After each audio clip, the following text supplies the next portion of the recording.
Are you treating your marketing like a slot machine, tossing in money and hoping something pays off? What if you could finally take control, cut waste, and start running it like a predictable machine? In this episode, we're sitting down with Adam Bensman to break down exactly how to stop gambling with your marketing and start running it like a seasoned general contractor, what he calls becoming the GC of your own marketing. You'll learn how to measure what matters, cut what doesn't, and turn marketing into a reliable engine for growth. Adam is the creator of the Roofing Sales Survival Guide, founder of the Roofing and Solar Reform Alliance, and the industry's most followed sales trainer. But what most don't know is that he's also a direct response marketing expert who's helped companies generate billions in revenue by fixing one thing: how they think about marketing. What makes Adam's insight so impactful is that he's done it from every angle. Door-to-door, retail, agency side. As a coach, he's obsessed with data, conversion, psychology, and helping contractors understand the hidden money in their funnel. His simple 4-metric framework has saved roofing companies hundreds of thousands of dollars, sometimes in just one conversation. So if you've ever wondered, is my marketing working? Or if you're just tired of guessing and ready to scale predictably, this is the episode for your roadmap to success. Let's dive in with Adam Bensman. Welcome to the Roofing Success Podcast. I'm Jim Aline, and I'm here to bring you insights from top leaders in the roofing industry to help you grow and scale your roofing business. Adam Bensman, welcome back. Dude, it's so good to be here. I've never been on a podcast as much as I've been on yours, and it's a freaking joy, man. I love it. Yeah, we have a good time. We have a good time. And, that's why we're twinsies. We match RSRA logos everywhere, representing. I love it. For the 3 people in the roofing industry that don't know,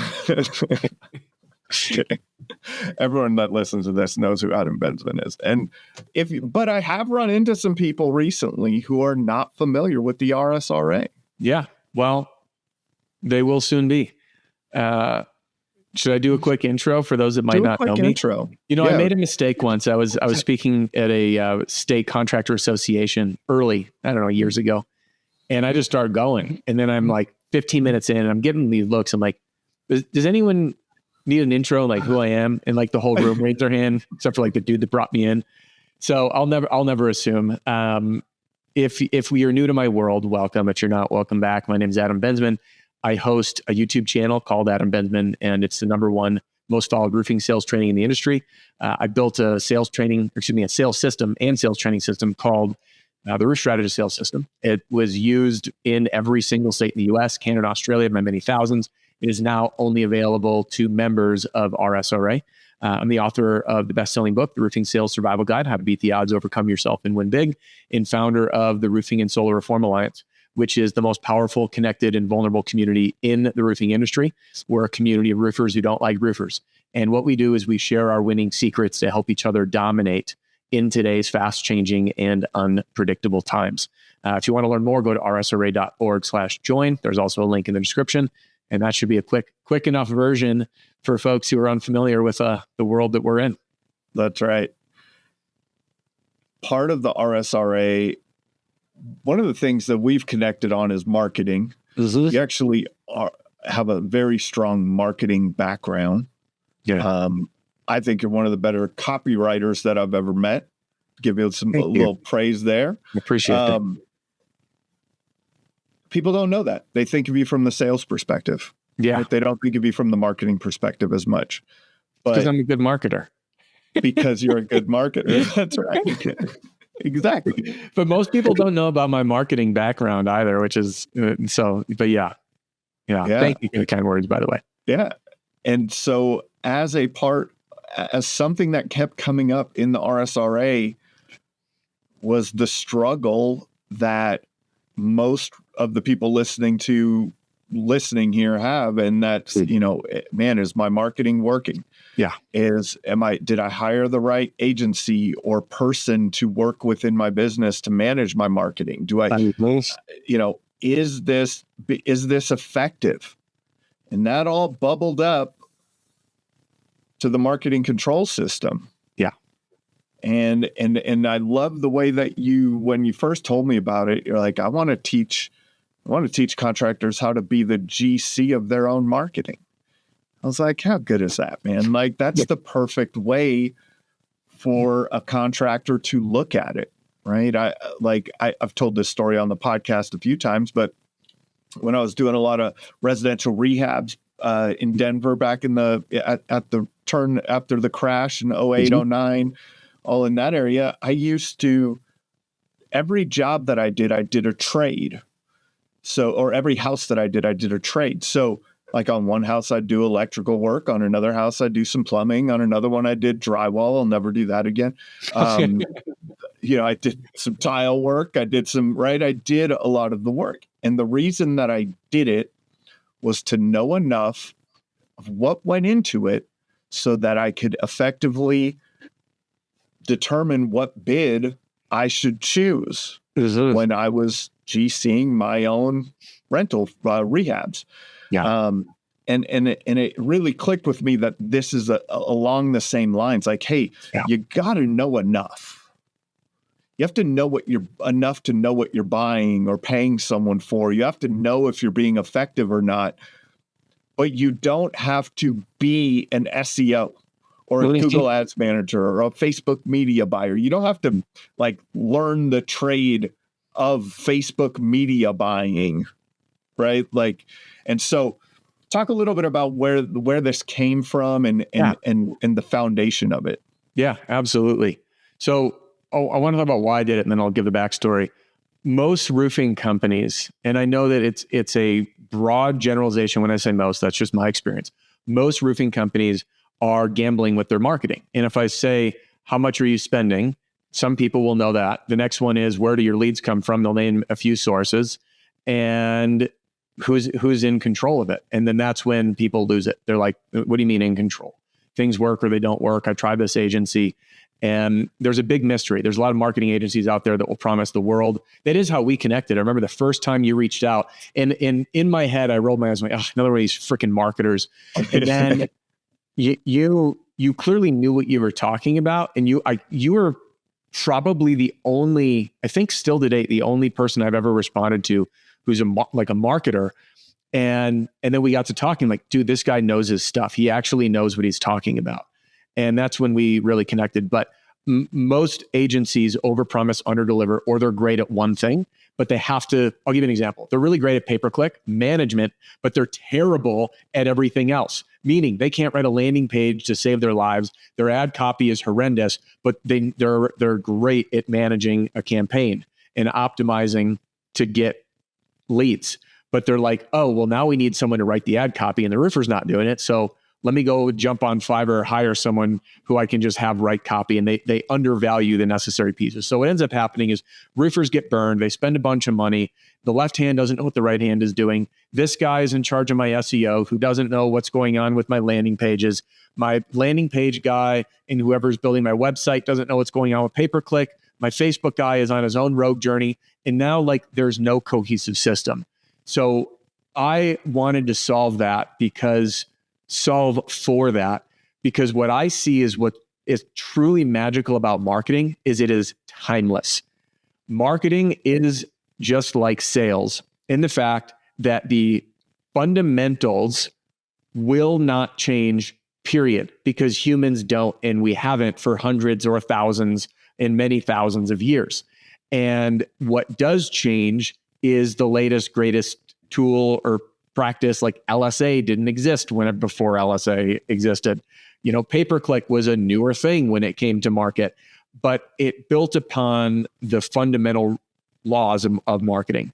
And I started seeing this as the roofers that are gambling, as Dean Jackson, who is a huge influence in my life from a marketing standpoint. I have the privilege to join him on trainings here. I'm actually going to be with him tomorrow. says that roofers and people in general will often treat their marketing like a slot machine. So in other words, they'll just say, hey, maybe they even turn to the industry Facebook groups, who's had good luck with this? Where can I get leads? And they literally just throw money at something. And it's almost like taking a pin out of a grenade and launching it and being like, I really hope it works. And then like in 30 or 60 days, they'll look back and be like, did I at least make enough to make my investment back? Oh, at least I broke even, or maybe I got a little better, versus it being a vending machine where, if I'm going to insert money, I can press C9 and get the bag of Doritos I want. And I wanted to help contractors really take control of their marketing, because the way that I look at marketing is that your company, one's company, is a high performance vehicle. It's like the Porsche GT3. And this is many roofers that believe, and I believe it too, you have the best company, best product, best service, best warranty, and the best of the best, and you pour your heart into it. But that means absolutely nothing without one thing, and that's customers. And the marketing is essentially the gasoline or the fuel for the Porsche GT3. But most people are running the Porsche GT3 on the racetrack without a gas gauge. And if you ever run a car on a racetrack, I used to do these track days with my dad, and I missed the snot out of them. But that gas gauge goes down really quick. You're getting 2-3 miles a gallon on the track, and if you're lucky, and you don't know how far you can go when you have no gas gauge. So imagine you're on the track all day and you get in the car and you're like, I don't even know what the gas gauge says. How far can you go? How long will your business run? And the answer is, I don't know. So the idea is to teach timeless strategies for people to become what I call the GC of your marketing, which a general contractor, what they'll do is they'll take a vision. This is the owner, right? Has a vision, which turns into blueprints, which is a plan, which then you need to find the contractors, the tradesmen to bring it to life. And you need to know just enough to spot things when they're not right. You need to know how to stick to budget, because you will go over. No one's ever built a house and been like, well, surprisingly, I came in under budget. That doesn't happen, right? And they need to know who to call to fix the thing and fire the guy that's not working out. And that's becoming a GC or your marketing. So what I built is what I call the marketing control system. The end goal is for you to have what I call marketing control freedom, where you have predictability to scale. You can run circles around the ad agencies. You can quarterback and call the shots. You know what's working, what's not, and why. And just in the workshop that we ran for our RSRA members, I'm so glad that you were able to fly in for that one. We saved 2 members, and this is no exaggeration, in under 5 minutes of questions. 2 members one saved $75,000. The other one, by the way, she posted in the community after, the total tally was $121,000. That doesn't account for the gain. I'm just talking quick cuts of looking at your marketing in a different way, cutting out wasted spend, and then reallocating that money elsewhere. So the ROI of doubling down on what's working well, that's pretty darn high. I mean, imagine if I walked up to you and was like, here's $116,000. Go ahead, deploy it in a vessel that you know is going to kick butt. So that was the whole concept between the marketing control system. And it really is, it comes down to having proper expectations of your marketing, knowing if the projects are being completed in the way that they say they're being completed. If you're managing a person or an agency, right? The same way that you're managing a crew, are they completing the job on time? Are they doing a proper installation of this roofing system? I love that this is how people should look at it, right? And so it starts with knowing that, with having that end in mind, knowing what you need and knowing your numbers. So what numbers are we looking at in their marketing, or what numbers should they be looking at that will give them that gauge, right? Are we full? Are we getting close to E? Is this thing working or not working? Before we carry on with the episode, let's give a shout out to one of our sponsors. I talk to contractors every day that feel stuck. Not because they're not working hard, but because they're missing the structure to growth without chaos. Or their culture's falling apart because their team's unclear, unaligned, or just burned out. And when change hits, they're reacting instead of leading because time and priorities aren't under their control. Day 41 Thrive helps to fix that with proven strategies for growth, culture, and leadership that actually work. Ready to thrive beyond the storm? Visit the link in the description or visit the Roofing Success Podcast website on the sponsors page to start your journey today. So what numbers are we looking at in their marketing, or what numbers should they be looking at that will give them that gauge, right? Are we full? Are we getting close to E? Is this thing working or not working? So before I answer that, because I will give you I'm going to start with 4 different metrics that I think you could run all your marketing on these 4. Now, what ends up happening, the reason I start with 4 to get started is that's attainable. It's doable. If you saw what I look at every single month, most people would not even believe that they wouldn't even know what I'm tracking because of the level of detail that I track. And I didn't start like that. I just started by having a clear grasp. So number 1, and by the way, as I run through these, as we break these down, the idea is that your data tells a story, and I'll teach later, or we'll discuss later, how to hear the story from the numbers, so you can identify, using the theory of constraints, what's the easiest way to make a tweak to what you have in place. Because at the event, day 1, I know you flew in on day 2, one of our members, we went through his landing page and saw the data there, and it was performing dismally. When you look at the copy, which, by the way, for those that aren't in the marketing world, the copy means that the language, the text on the page that does the selling, the copy was terrible. The button was in the wrong place. The forms weren't right. And he could easily go from, I think it was like 7%. We could get him up even if it went to 20%. And then we also looked at another one of these numbers and identified that his set rate, meaning the number of inquiries that came in that converted into appointment, that could be lifted through operational efficiencies. Those 2 things, we just ran the numbers. Those 2 fixes would produce $1 million in revenue without spending a single penny extra on marketing. And most roofers, the problem with a lot of roofers is that they think like a roofer. And if you want to grow in business, you have to elevate the level of your thinking, become a more sophisticated business owner. If you want to keep up in the current times of AI and private equity and all that. So the numbers. Number 1, total leads. How many leads am I getting? Okay. Now, this number means one thing. I'm getting leads. But what it doesn't mean is I'm getting appointments, which is why we look at number 2, which is the number of qualified leads. So if you're running ads on Facebook, you'll get a lot of people that fill out a form, especially if you're using the Meta native stuff. It's like the information from their Facebook account that they set up 18 years ago or whatever it is, and you'll never make contact. So it's not a qualified lead. These are the folks that filled out a form that live out of state, the crews that are calling to get work. This is the homeowner that calls because they want a pool in the backyard. You're like, I'm a roofer, not a pool guy. So that's the percentage of qualified leads. Number 3 is your set rate. That's, some people call it your booking rate. So from my qualified leads, how many of those do I actually convert into an appointment where I have one of my sales team members or salespeople or project managers, whatever clever name you use for a sales team, sitting with that homeowner, talk to them about the roof. And then the final one is the close rate.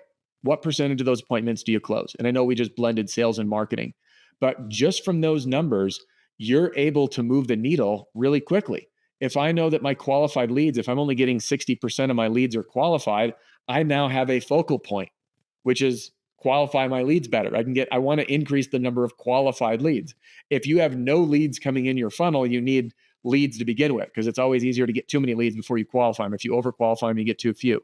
Right? Your set rate is going to indicate your process for converting leads into an appointment. And that'll happen in one of 2 ways. One is over the phone via your person at your office, or ideally maybe even an AI tool that's doing it after hours or doing the outbound inquiry, and then a web form. And those are the toughest ones to convert quickly because your team's tied up. They don't make contact as time. Again, that's when AI tools that can do that outbound call for you.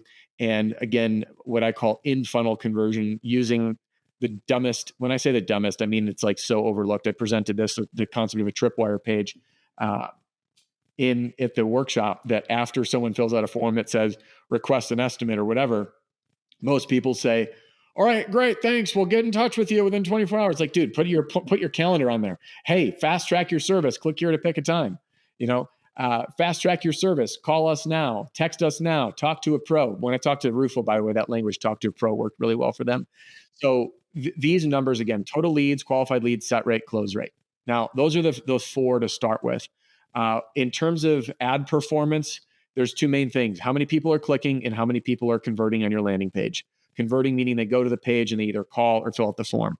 And then in terms of your financials, I want to know my total spend, my cost per lead, which is really funny because I really don't care that much about that one, because you will find leads that are really cheap and the quality is terrible.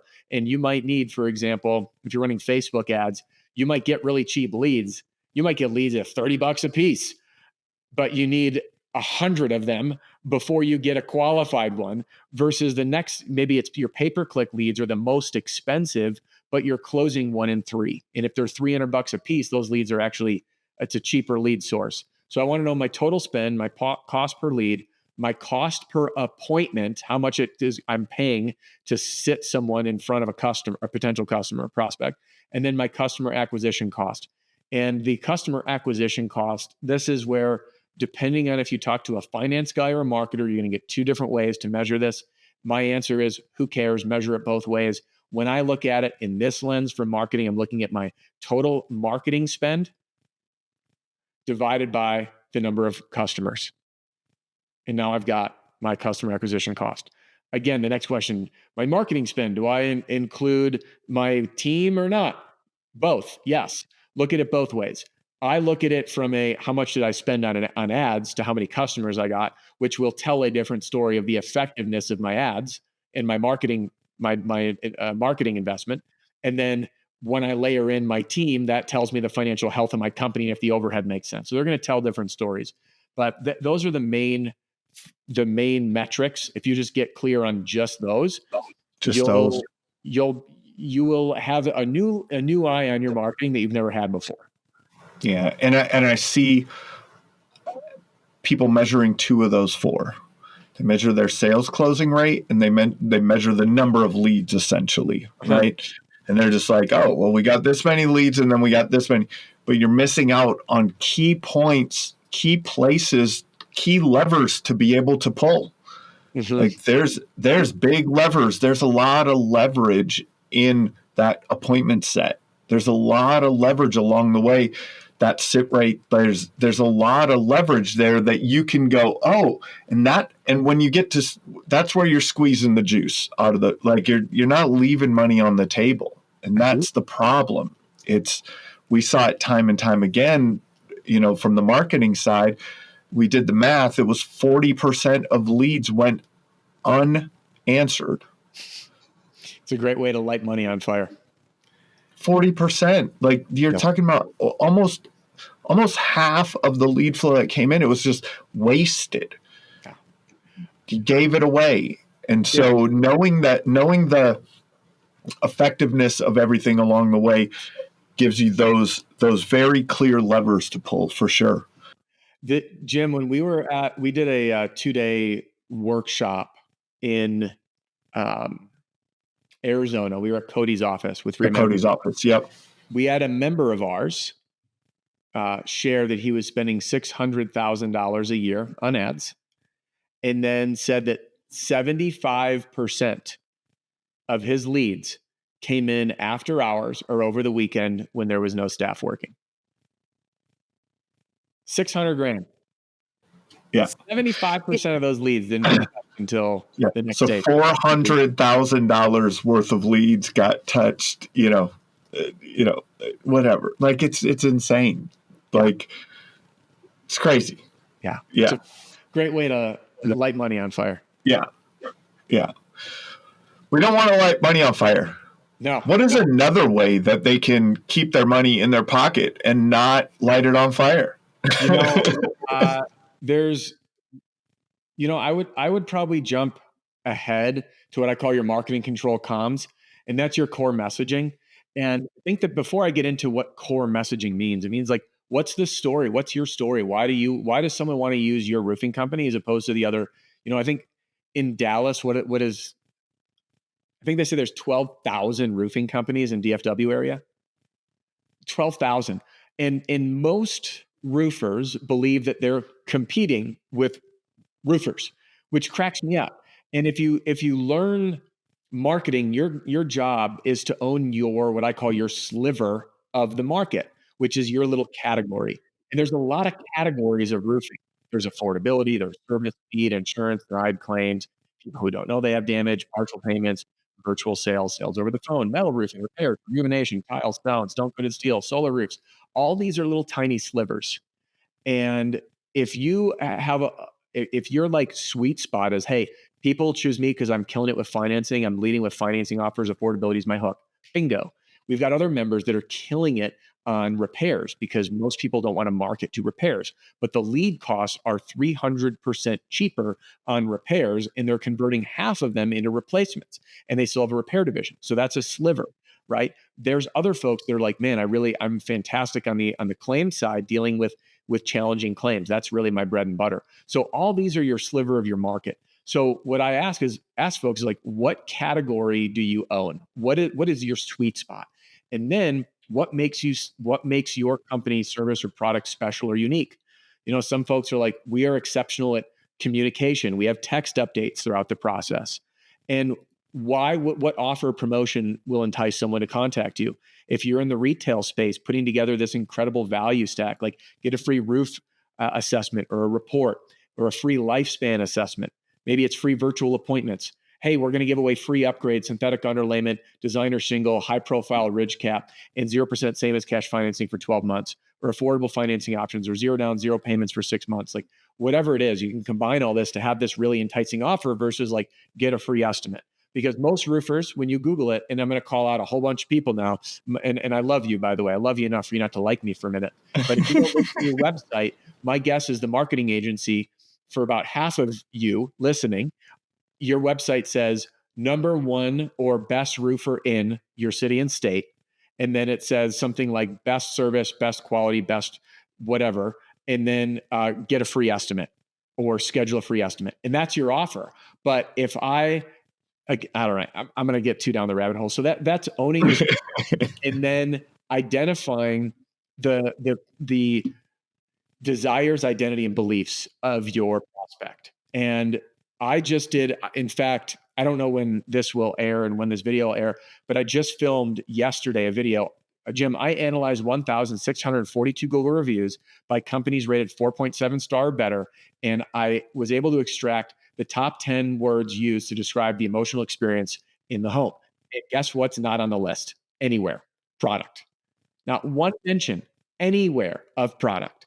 Yet roofers are like, we have the best product, the best service, pick the cult. Like that's not what they care about. So Eugene Schwartz, one of the greatest marketers of all time, says we cannot create desire.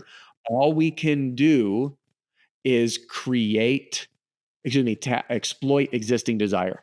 So I couldn't go to you, Jim, and say the latest thing is for grown ass men to have pink hair. You'd be like, no, it's not. I can't make you want to have pink hair, but I can exploit the desire of most men to show status, authority, and be unique. And if I can attach the idea of pink hair to those who have pink hair, have status, authority, and express themselves as unique, now you'll want pink hair. So that's what I mean by exploiting existing desires, because you don't care about pink hair, just the same way as homeowners do not care about a roof.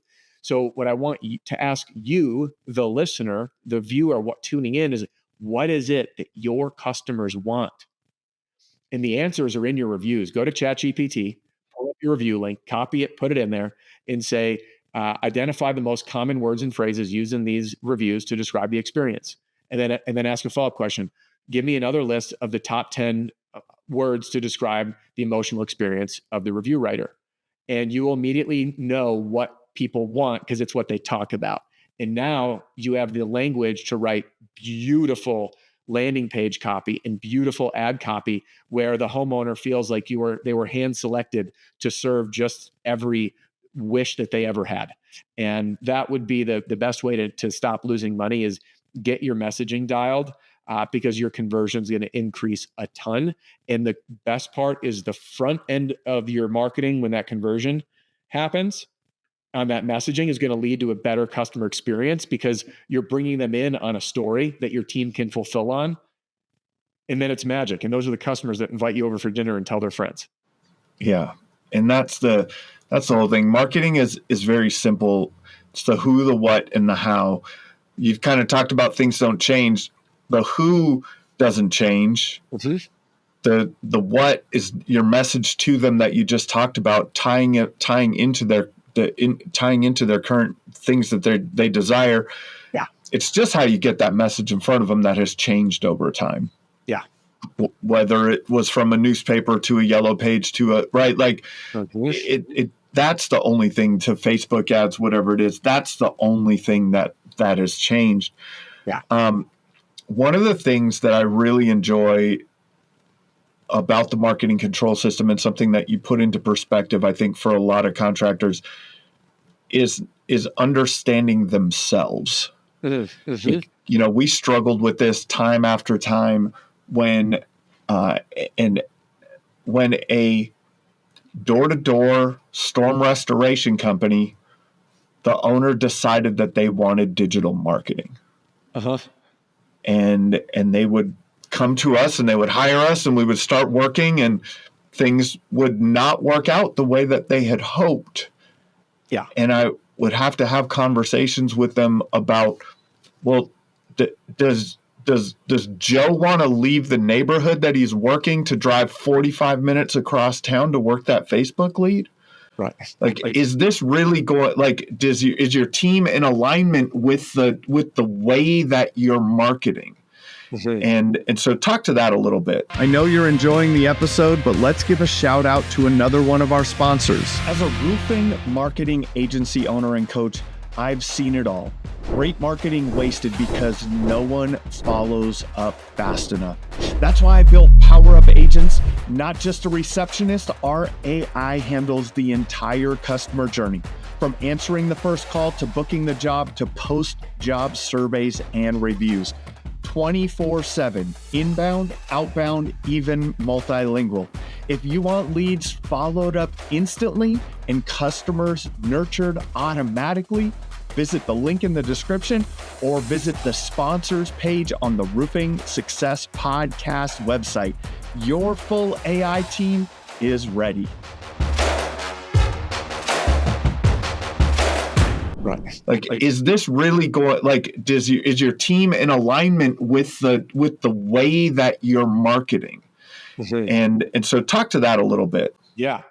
So it's funny. I've been a student of marketing since 2011, and I'll spare the whole backstory. I'll give some, but I got involved in marketing as a roofer because I studied marketing, because door-to-door sales is marketing.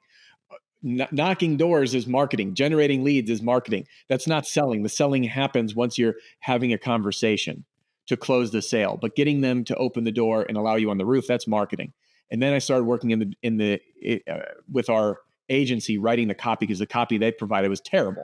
And I was like, no, this is terrible. So I was writing our direct mail letters, our postcards, and Facebook ads and all that stuff.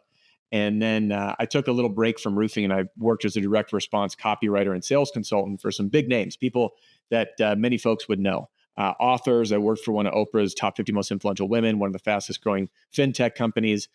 Anyway, it blew my mind that it took me, 12, 13 years to come to what I'm about to share with you. And that is that there are only 4 ways to get customers. And frankly, I'm actually thinking of trimming this to 3. So we'll have a conversation, but I'd love your input. There's 4 ways. Number 1, they come to you. They come to you. This is inbound leads in branding. These are people that seek you out. And the retail companies, they are they come to you company. They don't go out and knock doors. The phone rings, leads come in, and the team runs them. They're a they come to you company. Number 2, are you go to them company. You go to them. So the second way to get leads. That's door-to-door cold calling, direct mail, where you are doing direct sales. People don't come to you, you're reaching out to them. And a lot of the storm restoration companies, they are a you go to them company, but they want to become a they come to you company, which we'll talk about in a minute, because that's where the problem lies. And instead of, well, I'll save that rabbit hole for the next thing. Number 3 is they are introduced to you. So that's a third lead source. They're introduced to you. And this can happen from referrals for customers or centers of influence. So it could be one-to-one. Jim, I did your roof. You loved it. You told your neighbor. Or Jim, let's say you're my insurance agent or you're a builder, a gutter company, and you're going to tell all of your customers about me. Either way, the people are introduced to me. And then number 4, well, this is the one I'm debating scratching, is they stumble upon you.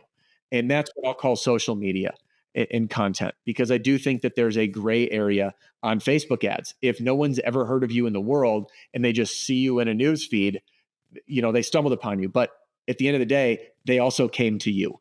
So that's why I'm considering scrubbing they stumble upon you, because it really boils down to they come to you, you go to them, or someone introduces you. It's really that simple. Now, the concept behind this is that with each of these methods, the sales process is different. And when you talk about understanding who you are as a company, there are companies that have a core competency. I'll give you an example. We have a member who is they come to you company, retail company in Florida, hired Deshaun to come down and train the team on door-to-door sales. Guess what they're struggling at? Door-to-door sales. Door-to-door sales. Yeah. Because where they come to you company. And then we've got storm companies that are, you go to them, they're like, I want to get leads. And they try to turn into a they come to you company. But what happens is operationally, they're not set up to succeed that way. And the sales process is different. And there's going to be people who are listening saying it's not true. Hang with me. And I love to disagree with people. It's good. I think it's healthy. And no one should ever just listen to everybody. But I know that there's resistance when I say that. But I'm going to quantify it. The core competencies of a they come to you company is qualifying leads when they come in, converting them into an appointment, and showing up to run the appointment. The core competency of a you go to them company is strategic hunting, converting the appointment on the spot, usually in person, and then having someone run the appointment. Now, there are 3 levers that must be pulled to get the sale. And this is where people don't really think that much, and that I've seen. Number 1 is problem awareness. So it's low or high. How aware am I of the problem? And if you're a you go to them company, a lot of people don't even know that their roof is damaged. So their problem awareness is really low. But if they call you up, their problem awareness is pretty high, because they're not just going to want to spend their time talking to a roofer. We're not a Ferrari dealership. Okay. Number 2 is the brand awareness.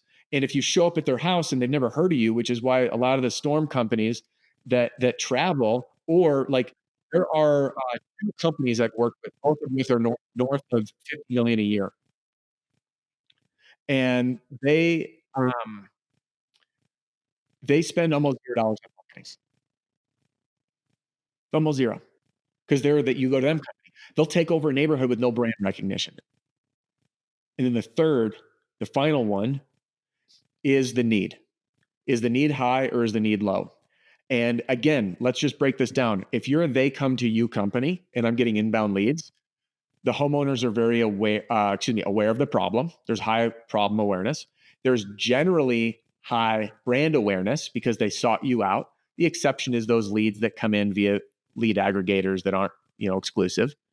And then the final thing is the need is high, relatively high speaking, because they, called you for a roof. Meanwhile, when you're going and soliciting people, they are often not super aware of the problem. They are not aware of the brand, and their need meter is very, very low. So the people that the sales process for that, you're spending more time on your brand, and you're spending more time specifically on the problem and the need above all else. And when you start taking people who are used to selling to people who have no problem awareness and no need awareness, where 90% of your time is just get them to own the problem and understand why they need to take action. And by the way, you're there as the guy, they're going to choose you, is a very different sales process than someone who's shopping and they already have a problem. They know a little bit about your brand and they're just collecting estimates. This is a very different ballgame with very different strengths. So the key takeaway is for you right now, which company are you? Are you they come to you? Are you a you go to them company, or a they are introduced to you? And there are companies, by the way, one of the companies that is doing over 50 million a year, they are usually people have core competency in one, and then they have like a secondary one. And it's usually like 70 to 80% of their leads come from one of these channels, and then they're supplemented at 20 to 30% from another. And Most are you go to them company and they just really hope they come to you just a little bit, right? Most of the door-to-door guys have a really hard time converting to they come to you. And then the final one is they're introduced to you. So there's a lot of companies that are you go to them and they're introduced to you because they got a great referral network. So know who you are and then double down on what you're already good at. So if you're the you go to them company and then you're like, I want leads, I'm going to start doing pay-per-click. In my opinion, maybe don't do that yet. Maybe spend money on cold calling because that's in the same realm of you go to them. And then maybe spend more money on direct mail and layer those two in because you're feeding the core competency of how your business operates. So that's my spiel on knowing who you are and putting your marketing dollars that can fuel your core competency. That's gold right there, because that's what, knowing what kind of company you are, knowing the metrics that you need to measure. Like now it's a different, now going back to those 4 core metrics, if you go to them company, you're going to measure you're going to have different measurements in the beginning, right? You're going to, and so if you're trying to measure yourself as one company, but you're not that company, it's a problem. Yeah. Until like in your salespeople, it's a much different sales process. Very different. Very different sales process. And that's what, that's where the challenges are. Yeah. So what do you think goes next? Do you think that we should talk more about the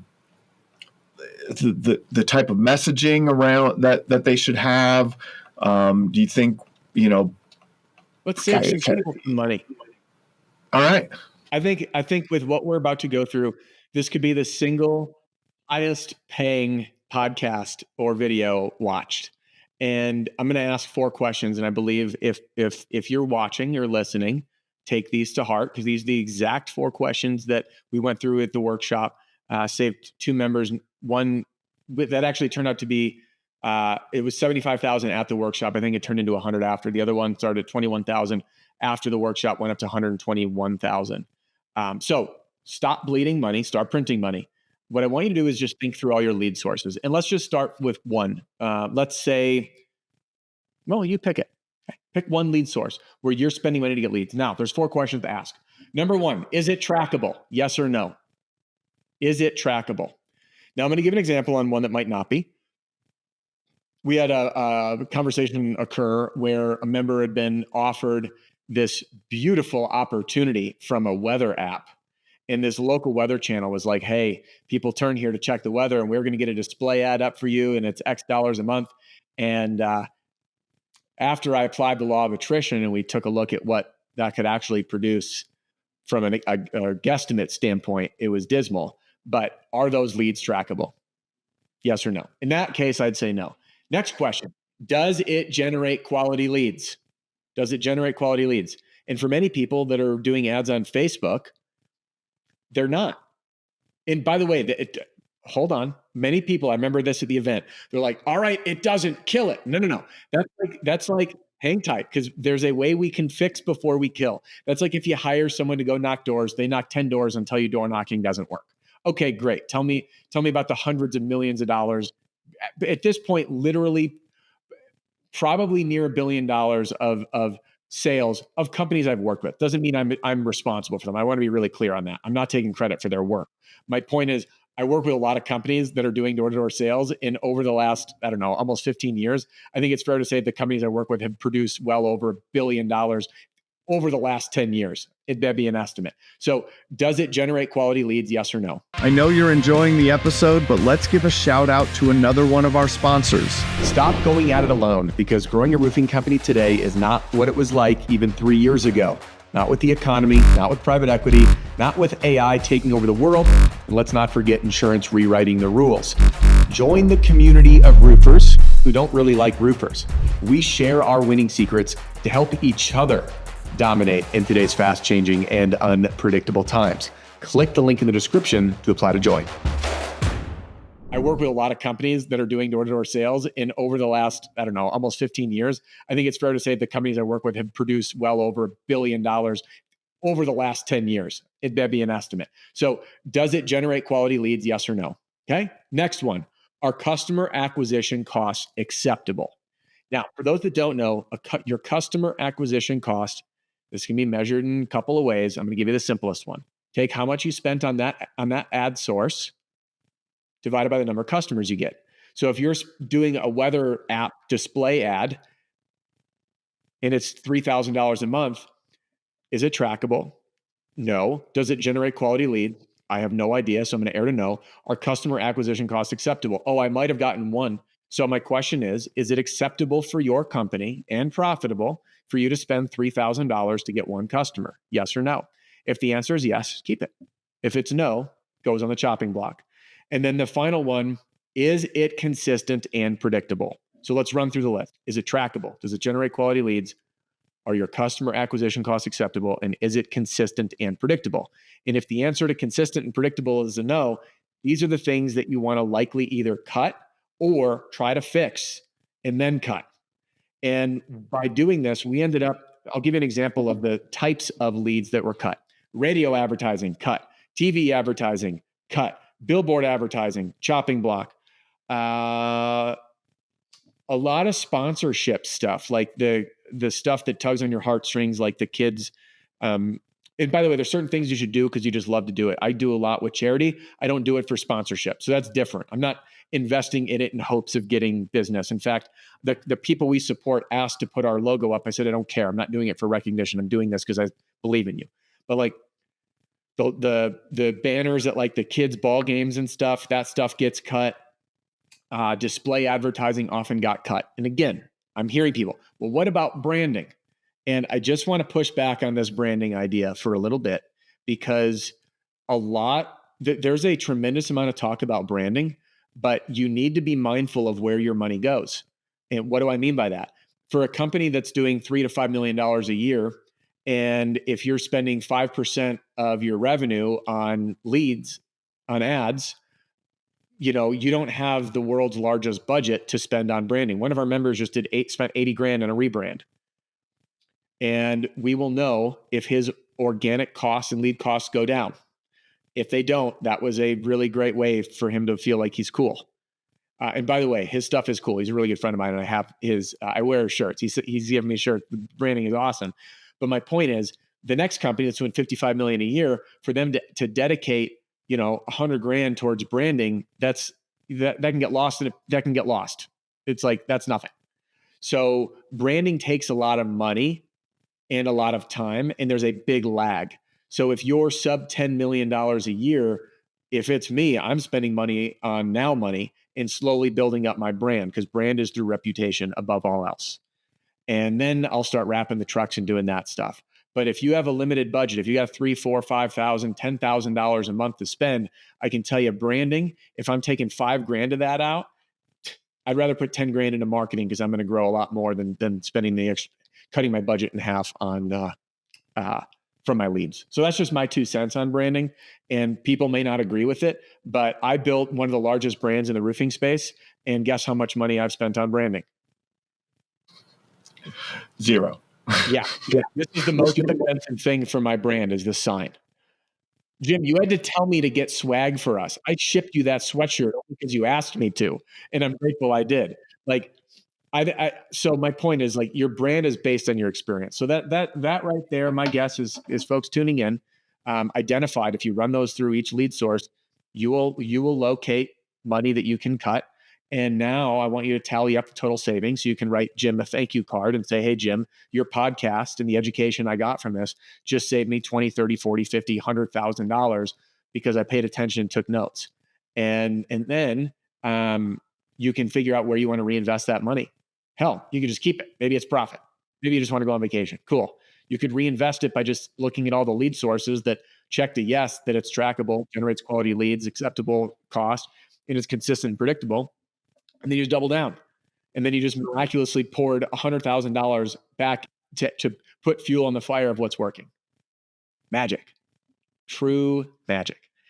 And then maybe even get a test budget together. So that'd be that's probably my biggest takeaway, to help people just immediately open their eyes to just thinking a little differently about marketing.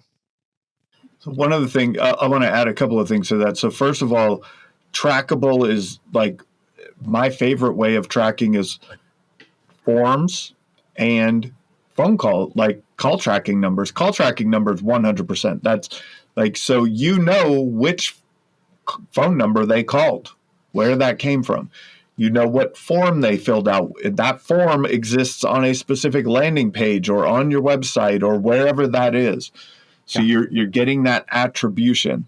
It does get challenging because sometimes they see you here, they call you there, and they go and they tell you that they found you on Google, but really it was something else, and they just Googled your company name and called you there. So you have to be cautious in your tracking in around that. One of my favorite ways that I've learned to measure brand, and is brand working? Brand is outrageously hard to track.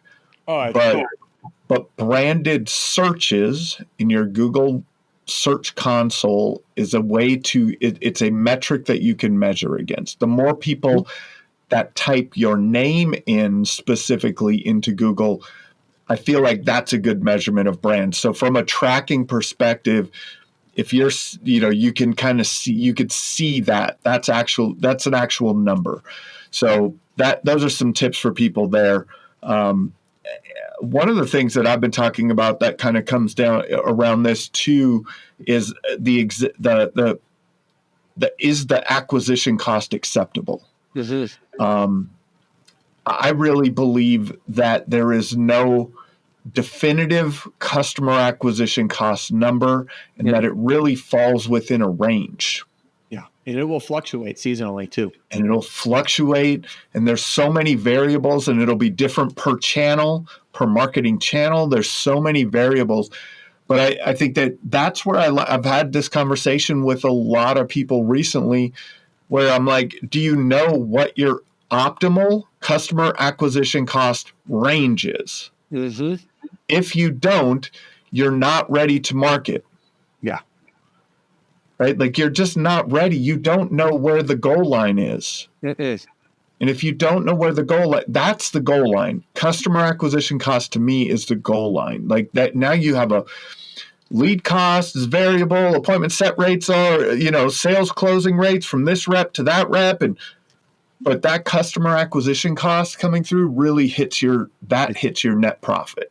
Right. And so, and you just got to think, what is the most that I am willing to spend to earn a roof customer? And the reason that you can't just pick a number out of a hat is I've worked with companies whose average sale price is north of $40,000. And I've worked with others that are barely north of 10. And if you're selling a $10,000 roof on razor thin margins and you're making a few grand, that's very different than if you're selling a $40,000 roof with a really, really fat margin. And obviously you'd be willing to spend a lot more money to earn a $40,000 customer than a $10,000 customer. But you need to just ask yourself, what is the most you'd be willing to spend? And that becomes your cutoff point. By the way, the most you're willing to spend while staying profitable. Yes. Yeah. Key thing, while staying profitable. So here's some things I want to kind of wrap it up here with kind of, how can they put these things that we talked about together? Yeah. How do we kind of, here, this is a starting point, do this first, this second, this third, let's just run them through. Of course, I'm going to tell them step one, join the RSRA so that they could get access to this full conversation and trainings. But like, for people listening, like, let's go through just some putting it together, some steps to putting it together. Let's go through. I'm going to give a homework assignment, and I mean this. I don't care what you do or who you work with. By doing what I'm about to share with you, you will likely run circles around the marketing agencies that you're working with. So number one, get your dashboard in place, your reporting. So your total leads, qualified leads, set rate, close rate. Looking at your ad performance, clicks and landing page conversion, and then your financials, your total spend, cost per lead, cost per appointment, and customer acquisition cost. Start there. Step two, set a weekly meeting. My theme that I always hear, Marketing Mondays. Every Monday, you look through these numbers each week, not each month, because you wait 30 days and look back and say, holy crap, the form on my website was broken. The agency blew through $10,000 of my budget and it didn't work. Look at it weekly. So that's your first two things. Get your dashboard in place and measure it weekly on a Marketing Monday set meeting.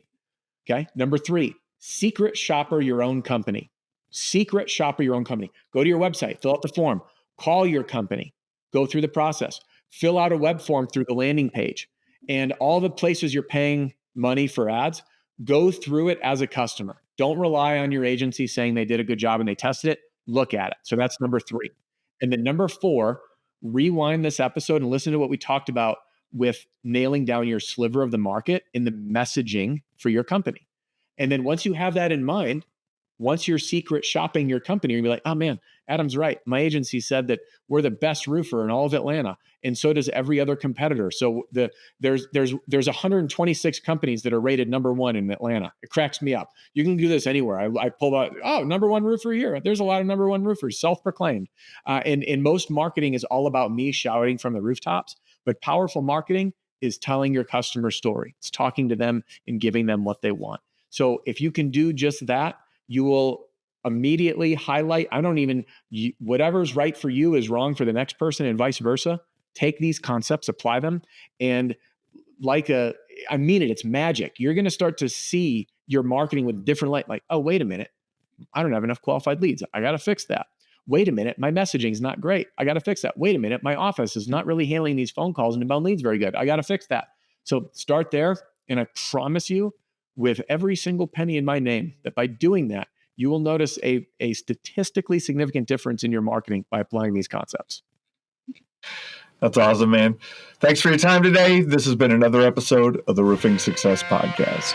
Thank you for tuning into the Roofing Success Podcast. For more valuable content, visit roofingsuccesspodcast.com. While there, check out our sponsors for exclusive offers, shop for merchandise, and sign up for our newsletter for industry updates and tips. Also, join the Roofing Success Facebook group to connect with other professionals and stay updated on the latest trends. If you enjoyed this episode, please subscribe, like, share, and leave a comment. Your support helps us continue to bring you top industry insights. The website link is in the description. Thanks for listening.